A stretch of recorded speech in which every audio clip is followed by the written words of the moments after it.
Hello, in this video I will show you how to install Firefox app on iPhone 15 Plus.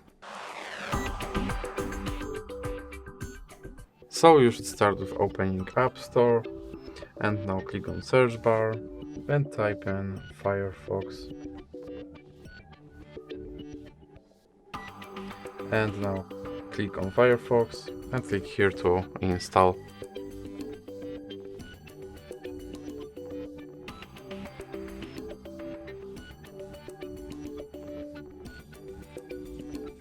Now click open, and here you can set your Firefox as your default browser, or you can click skip. Now you can sign in to quickly switch between devices, or you can click skip. And now you can turn on notifications, or you can click skip. And now your Firefox browser is ready to use. So that's it for this video. If you liked it, please remember to leave a like and subscribe.